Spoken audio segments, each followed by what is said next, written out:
महाराष्ट्र के पुणे में हुए रेप केस ने दिल्ली के निर्भया कांड की याद दिला दी। स्वारगेट बस स्टैंड पर खड़ी बस में 26 साल की एक युवती के साथ दुष्कर्म हुआ। आरोपी दत्तात्रेय गाडे ने युवती को बातों में उलझाकर अपने जाल में फंसा लिया और फिर इस घिनौनी हरकत को अंजाम दिया। जैसे ये मामला पुलिस तक पहुंचा, आरोपी तब तक फरार हो चुका था। पुलिस ने उसे पकड़ने के लिए दिन रात एक कर दिए। पूरे 72 घंटे तक 100 से ज्यादा पुलिसकर्मी उसके पीछे लगे थे, लेकिन आरोपी बड़ा शातिर निकला। वो पुलिस को लगातार चकमा दे रहा था, पर एक गलती से उसकी सारी चालाकी धरी रह गई और उसे गिरफ्तार कर लिया गया। कैसे गांव वालों ने उसकी पोल खोली, कैसे हुआ ये पूरा हाई वोल्टेज ऑपरेशन, पूरी कहानी आपको इस वीडियो में समझाने की कोशिश करते हैं।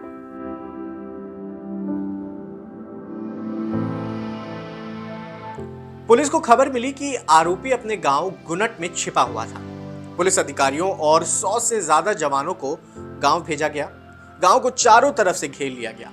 ड्रोन और डॉग स्क्वाड की मदद से उसकी तलाशी शुरू हुई, लेकिन आरोपी हर बार बचकर निकल जाता था। कभी गन्ने के खेतों में छुप जाता तो कभी कनूला के खेतों में। वो 2 दिन तक भागता रहा और भूख और प्यास से तड़प कर वो आधी रात को अपने रिश्तेदार के घर पानी लेने पहुंचा। बस यहीं से आरोपी की उल्टी गिनती शुरू हो गई।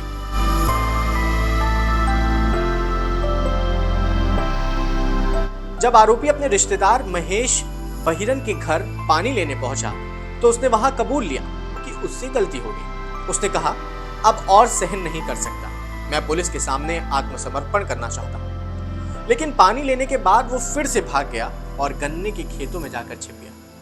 लेकिन अब उसकी तलाशी खत्म होने वाली थी।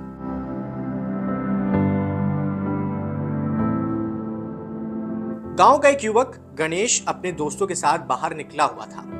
तभी उसने कुछ संदिग्ध हरकतें देखी। उसे शक हुआ कि ये वही फरार आरोपी है जिसकी पुलिस को तलाश थी। गणेश और उसके दोस्तों ने हिम्मत दिखाई और आरोपी को धर दबोचा। तुरंत पुलिस को फोन किया और बताया कि आरोपी पकड़ा गया है।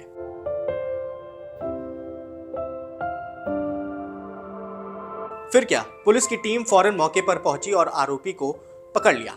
रात भर उसे लक्ष्य पुलिस थाने की हवालात में रखा गया और सुबह 6 बजे उसका मेडिकल टेस्ट कराया गया।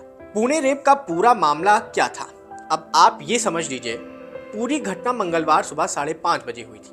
पीड़िता कहीं जाने के लिए स्वारगेट बस स्टैंड पर खड़ी थी। आरोपी ने महिला को धोखा देते हुए उसे दूसरी बस में बैठा दिया और कहा कि जहां उसे जाना है बस उसे वहीं छोड़ देगी। महिला उसकी बातों पर विश्वास करके बस में चढ़ गई।